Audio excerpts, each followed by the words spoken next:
পরীক্ষার হলে আপনার এটার উত্তর দেওয়া ছাড়া কোনো উপায় নাই, সেই জায়গা থেকে আপনি যদি লিখে থাকেন তাহলে সেক্ষেত্রে ঈমান হয়তো যাবে না, কিন্তু এটা গুনাহ হবে, সন্তানদের ব্যাপারে তওবা করা উচিত।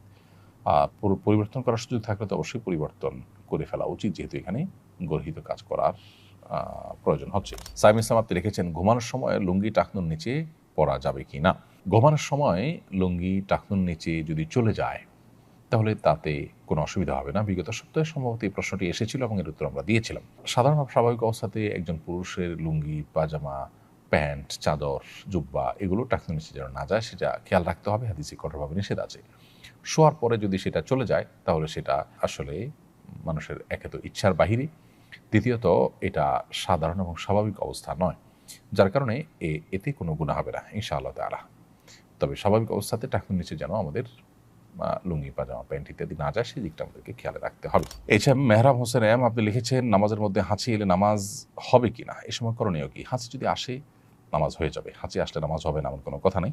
হাঁচি আসলে হাঁচিটিকে থামানোর চেষ্টা করবেন, বা হাঁচির সময় মুখে এতে হাত দেওয়ার চেষ্টা করবেন আশপাশের মানুষের যেন গায়ে আপনার কোনো ময়লা না যায়। এরপরের প্রশ্ন হলো, বেনামাজি পিতা মেয়ের বিয়েতে অভিভাবক হতে পারবেন কি না। বাবা বেনামাজি হওয়ার কারণে অভিভাবক না হতে পারলে অভিভাবক কে হবেন। বাবা বেনামাজি হওয়ার কারণে বিয়েতে অভিভাবক হতে পারবেন না, ব্যাপারটা কিন্তু সেরকম না। বরং বাবা অভিভাবক হতে পারবেন এবং বিয়ে বিশুদ্ধ হবে। মা বাবার মধ্যকার সম্পর্ক ভালো না, কাউকে কিছু বলতে ভয় পাই, কি করণীয়। মা বাবার মধ্যে সম্পর্ক যদি ভালো না থাকে আপনি ভালো করার চেষ্টা করবেন এবং আপনি বিনয়ের সাথে তাদের সাথে উভয়ের সাথে সুন্দর আচরণ করবেন। তাদের মধ্যকার সম্পর্ক ভালো না, সেইখানে সন্তান হিসাবে আপনি প্রবেশ করে তাদের সাথে বেয়াদবি কারোর সাথে আপনি করতে পারেন না।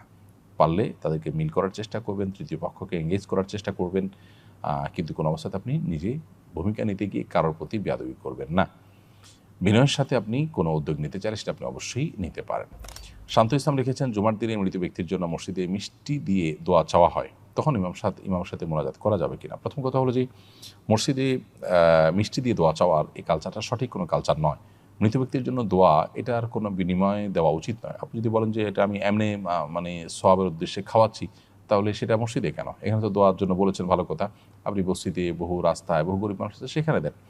তো এখানে দেয়াটা মূলত দোয়ার এক ধরনের বিনিময়ের মতো, যেটা না জায়েজ। আর দ্বিতীয়ত হলো যে মসজিদে এ ধরনের মিষ্টি বিতরণের যে কালচারটা সেটা আসলে এটা দৃশ্যত বিনিময়ের মতোই দেখায়।